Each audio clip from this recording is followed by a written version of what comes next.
Bacaan dari kitab kedua Samuel. Pada waktu itu Daud melakukan yang jahat di hadapan Allah. Ia mengambil istri Uria menjadi istrinya. Maka Tuhan mengutus Natan kepada Daud. Natan datang kepada Daud dan berkata kepadanya, "Ada dua orang dalam suatu kota, yang seorang kaya, yang lain miskin. Si kaya mempunyai sangat banyak kambing domba dan lembu sapi.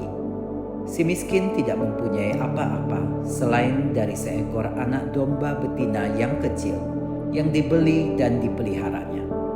Anak domba itu menjadi besar bersama dengan anak-anak si miskin, makan dari suapannya, minum dari cawannya, dan tidur di pangkuannya, seperti seorang anak perempuan baginya. Pada suatu waktu, orang kaya itu mendapat tamu. Ia merasa sayang mengambil seekor dari kambing domba atau lembunya untuk dimasak bagi pengembara yang datang kepadanya itu.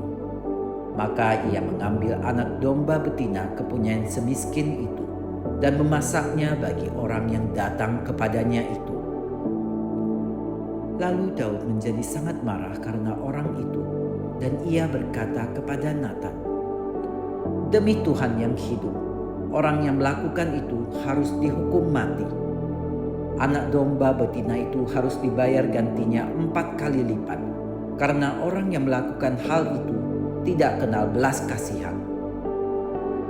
Kemudian berkatalah Natan kepada Daud, "Engkaulah orang itu. Beginilah sabda Tuhan Allah Israel. Pedang tidak akan menyingkir dari keturunanmu sampai selamanya, karena engkau telah menghina aku dan mengambil istri Uria orang Het itu untuk menjadi istrimu.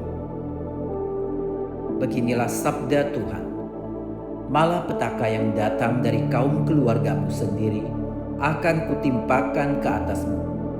Aku akan mengambil istri-istrimu di depan matamu dan memberikannya kepada orang lain, dan orang itu akan tidur dengan istrimu di siang hari.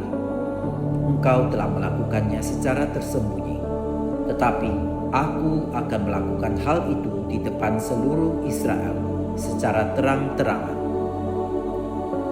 Lalu berkatalah Daud kepada Natan, "Aku sudah berdosa kepada Tuhan." Dan Natan berkata kepada Daud, "Tuhan telah menjauhkan dosamu itu. Engkau tidak akan mati.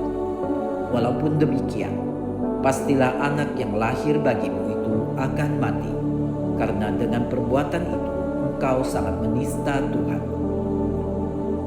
Kemudian pergilah Natan pulang ke rumahnya.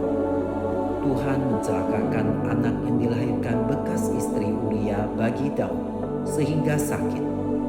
Lalu Daud memohon kepada Allah bagi anak itu. Ia berpuasa dengan tekun, dan apabila ia masuk ke dalam, semalam-malaman itu ia berbaring di tanah. Maka datanglah para tua-tua yang di rumahnya untuk meminta ia bangun dari lantai, tetapi Daud tidak mau. Juga ia tidak makan bersama-sama dengan mereka. Demikianlah sabda Tuhan. Syukur kepada